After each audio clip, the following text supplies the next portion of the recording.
Hello guys, welcome back to the channel. तो आज हम बात करने जा रहे हैं अपनी बैंक सीरीज के वीडियो 2 के बारे में। इसमें हम बैंक और उसके टैक्स के बारे में पढ़ेंगे। ये वीडियो बहुत इंपॉर्टेंट है, हर एक पार्ट बहुत क्रूशियल है।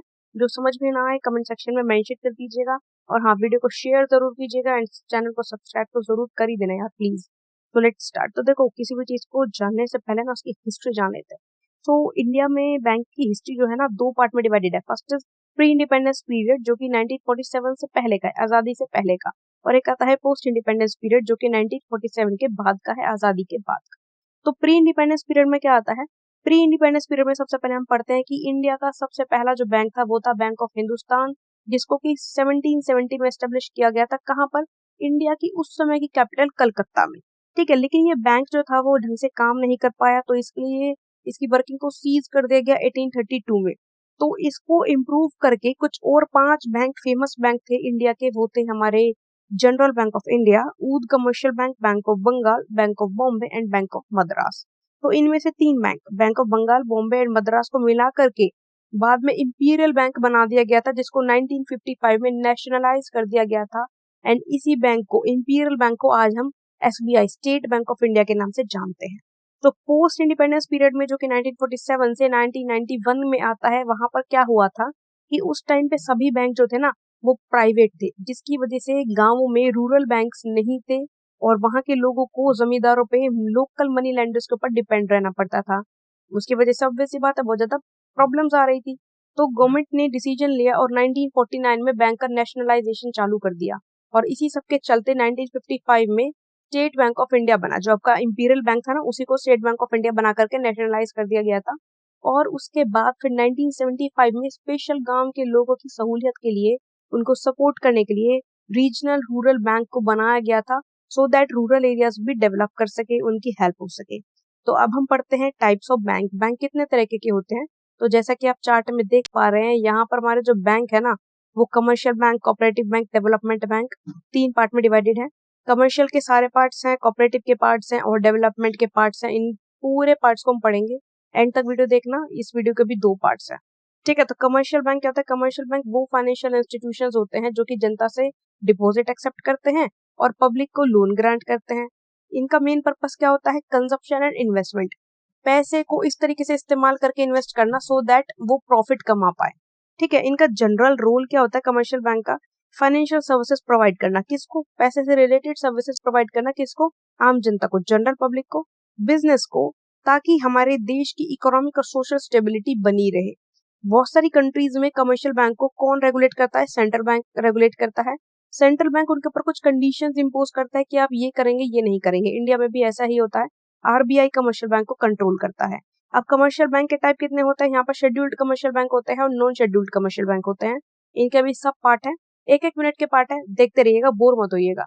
शेड्यूल्ड कमर्शियल बैंक में क्या होता है? इंडिया में बैंकिंग सिस्टम, जैसे कि मैंने आपको बताया, schedule bank, non schedule bank, private bank and public bank में डिवाइडेड है। तो शेड्यूल बैंक वो बैंक होते हैं जिसको कि आरबीआई एक्ट 1934 के शेड्यूल 2 में लिस्ट किया गया है। इन बैंकों की पेड अप कैपिटल और जो इनका रेज्ड फंड होता है वो कम से कम 5 लाख का तो होना ही चाहिए, तभी जाकर के इन बैंकों को शेड्यूल बैंक की गिनती में माना जाता है। इनकी खास बात क्या होती है कि आरबीआई इनको कम इंटरेस्ट रेट पे लोन प्रोवाइड करा देता है और इनकी खुद की भी कुछ ऑब्लिगेशंस होती हैं, जैसे कि इनको रोजमर्रा का एक लिमिटेड अमाउंट, एक compulsory amount cash reserve ratio का बनाना पड़ता है, जो कि सेंट्रल बैंक डिसाइड करता है। ठीक है, अब हम बात करते हैं पब्लिक सेक्टर बैंक के बारे में। तो पब्लिक सेक्टर बैंक में वो बैंक आते हैं जिनमें गवर्नमेंट का हिस्सा 50% या 50% से ज्यादा है। ठीक है, सरकारी बैंक जिसको हम आम भाषा में बोलते हैं। इनका प्राइमरी एम क्या होता है? पब्लिक इंटरेस्ट में काम करना, जनता के हित में काम करना, जनता की सेवा करना, उनके लिए काम करना। ठीक है, तो इन बैंकों को भी नेशनलाइज्ड और नॉन नेशनलाइज्ड 2 पार्ट में डिवाइड किया गया है। इंडिया में 12 पब्लिक सेक्टर बैंक है, जिनमें से कुछ एग्जांपल्स हम ले लेते हैं। Bank of Baroda, Canara bank, UCO bank, PNB bank, ये कुछ फेमस एग्जांपल थे। And last but not the least, SBI India का सबसे बड़ा पब्लिक सेक्टर बैंक है। ये क्वेश्चन आ भी जाता है। ठीक है, अब हम बात करते हैं प्राइवेट बैंक के बारे में। प्राइवेट बैंक जो होते हैं ना, वो किसी एक इंसान के हो सकते हैं या कुछ पार्टनर्स के मिलके बनाया हुआ हो सकता है। यहाँ पर बेशक ये बैंक प्राइवेट होते हैं, लेकिन इन बैंकों को भी सेंट्रल बैंक की गाइडलाइंस के अंदर रहकर ही काम करना पड़ता है। बेशक इनके कुछ इंडिपेंडेंट फाइनेंशियल स्ट्रेटेजीज होती हैं, ये अपने हिसाब से काम करते हैं, बट कुछ भी रूल जो है सीबीआई, सॉरी, सेंट्रल बैंक का, उसका उल्लंघन नहीं करेंगे, ठीक है, ब्रीच नहीं करेंगे कोई भी रूल को। प्राइवेट सेक्टर बैंक है ना, बहुत सारे इनोवेटिव एक्सीलेंट आइडियाज होते हैं, बहुत अच्छे सर्विस देते हैं प्राइवेट सेक्टर बैंक, इसलिए मोस्टली लोग आईसीआईसी में, एक्सिस में, येस बैंक में अपना अकाउंट खुलवाते हैं और यहीं से मोस्टली क्रेडिट कार्ड इशू करवाते हैं। बट होता क्या है कि फाइनेंशियल इंस्टीट्यूशंस जो होते हैं ना प्राइवेट वाले, इनकी सर्विसेज के बदले ये पैसा थोड़ा ज्यादा लेते हैं, इनकी सर्विसेज की कॉस्ट जो होती है ना वो ज्यादा होती है। कुछ एग्जाम्पल हैं हमारे प्राइवेट बैंक के, axis bank, Kotak Mahindra, ICICI, RBL, HDFC और येस बैंक, ठीक है। अब हम बात करते हैं फॉरेन बैंक के बारे में। तो फॉरेन बैंक वो बैंकिंग कंपनीज होती हैं जिनकी ब्रांच अलग अलग नेशंस में होती हैं सिवाय उनके हेडक्वार्टर्स के, ठीक है। फॉर एग्जांपल इंडिया का कोई बैंक है, उसका हेडक्वार्टर तो इंडिया में ही होगा, बट उसकी ब्रांचेस हर कंट्री में होगी, like in America, Ukraine, Russia etcetera etcetera, ठीक है। They have their registered office in one country. और इनका जो फॉरेन बैंक होते हैं ना, ये अदर कंट्रीज में अपनी ब्रांच को लेते हैं और बेटर सर्विस प्रोवाइड कराते हैं ताकि उनके जो मल्टीनेशनल कस्टमर्स हैं उनको कन्वीनियंस वो मिल सके, ठीक है, उनको आसानी हो सके ट्रांजेक्शन करने में। कुछ एग्जांपल्स है bank of America, city bank, DBS bank and HSBC bank. फिर हम बात करते हैं नॉन शेड्यूल्ड कमर्शियल बैंक्स की। Non scheduled commercial bank private banking institution के वो पार्ट होते हैं जो कि जनरल पब्लिक के लिए होते हैं और बिजनेसमैन के लिए होते हैं, ठीक है। नॉन शेड्यूल्ड बैंक आरबीआई के सेकंड शेड्यूल में रजिस्टर्ड नहीं होते हैं, ना ही वो क्लॉज 42 के क्राइटेरिया को मैच करते हैं, बट फिर भी उनको आरबीआई की सभी गाइडलाइंस माननी पड़ती हैं। इन बैंकों को कोई सीआरआर, करंट जो हमारी रेशियो होता है ना, जो कैश रिजर्व रेशियो होती है, वो नहीं रखना पड़ता है, ना ही बाकी बैंकों की तरह इनको अपना रिजर्व आरबीआई के पास जमा करवाना पड़ता है। बट होता क्या है, इनकी जो रिजर्व कैपिटल है वो 5 लाख से भी कम है। अब आप समझ गए होंगे कि ये छोटे बैंक है, इसलिए ज्यादा रूल्स एंड रेगुलेशंस इनके लिए है नहीं है। ये जो बैंक होते हैं इनके पास ना कोई स्पेशल प्रिविलेज का एक्सेस नहीं होता है, ना तो ये क्लियरिंग हाउस में मेंबर होते हैं, ना ये आरबीआई से रिफाइनेंस करवा सकते हैं। ये बैंक एक कंपनी भी हो सकते हैं, सोल प्रोप्राइटरशिप भी हो सकते हैं और पार्टनरशिप में भी खुले हुए हो सकते हैं। अब हमारा लास्ट पार्ट वीडियो का, but not the least, functions of commercial bank. Commercial bank के 3 फंक्शन होते हैं, primary, secondary and agency. Primary function में क्या होता है, आप बैंक में जाते हैं, अपना पैसा अपने अकाउंट में जमा करवा देते हैं, जिसको हम एक्सेप्ट डिपॉजिट कहते हैं। आपको पैसे की जरूरत है, आप बैंक के पास जाते हैं, कागजात पूरे करवाते हैं, बैंक आपको पैसा दे देता है, जिसको आप ग्रांट लोन कहते हैं।